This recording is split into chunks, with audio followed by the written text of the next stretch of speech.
முதலாவதாக அனைவருக்கும் நன்றி சொல்லிக் கொள்கிறேன். ராஜஸ்தானிலிருந்து சிஸ்டர் அவர்கள் வந்திருக்கிறார்கள், திருவண்ணாமலையிலிருந்து வந்திருக்கிறார்கள், கோயம்புத்தூரிலிருந்து வந்திருக்கிறார்கள், பழனியிலிருந்து வந்திருக்கிறார்கள், ஜோதிபுரத்திலிருந்து நிறைய வந்திருக்கிறார்கள். ஜோதிபுரத்தில் என்னை அனைவருக்கும் தெரியும். 60 வருஷமாக இங்கே இருக்கிறேன். இந்த இடம்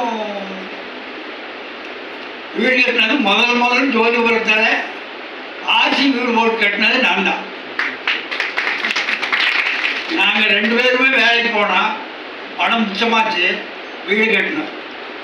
எனது இனிய நண்பர் ஜெகநாதன் அவர்கள் ஒத்துழைப்பாக இருந்தார்கள்.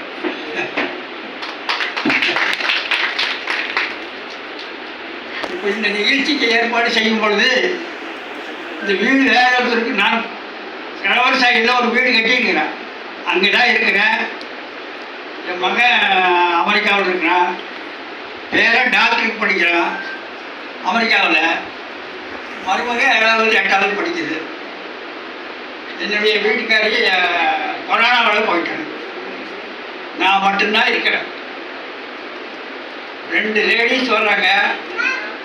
ஒருத்தர் வந்து சமையல் செஞ்சு வச்சுட்டு போவாங்க, ஒருத்தர் வந்து எல்லாம் சுத்தம் பண்ணி துணியெல்லாம் புழிஞ்சு போட்டு வாரத்துக்கு ஒரு தடவை வீடெல்லாம் தொடச்சிட்டு போவாங்க. அவங்களுக்கு சம்பளம் கொடுத்துட்ருக்குறேன்.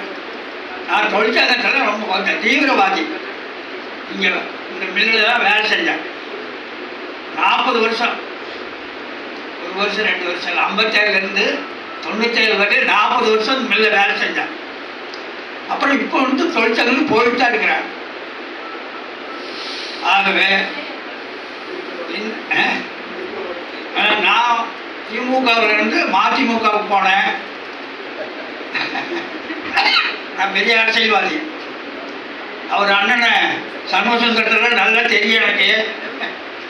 எங்கள் வீட்டுக்கு வந்திருக்கிறாரு. இந்த மாதிரி ஒரு நிகழ்ச்சி ஏற்பாடு பண்ணி என்ற இடத்துல வரணுன்னு எதிர்பார்க்கவே இல்லை. எங்கள் பையன் சொல்லுவான், அவங்க என்ன சொல்கிறாங்கன்னா அங்கே செய்யுங்கப்பா, உன்னை பார்த்துக்குவாங்க, நான் இருந்து பார்க்கறத விட ஹோம்சாந்திக்காரங்க உங்களை நல்லா பார்த்துக்குவாங்க, அதனால தைரியமாக இருந்துட்டு பையன் காலம்பரோடு பேசுகிறான் அமெரிக்காவிலிருந்து. ஆகவே மேடம் அவர்களுக்கும் மற்ற இங்கே வந்திருக்கின்ற உங்கள் அனைவருக்கும் எனது நன்றியையும் வாழ்த்தையும் தெரிவித்துக் கொண்டு இந்த சந்தர்ப்பம் கொடுத்த சிஸ்டர் அவர்களுக்கு நான் நன்றி தெரிவித்து வெளிவருகிறேன். வணக்கம். அடுத்ததாக நம்முடைய நிதி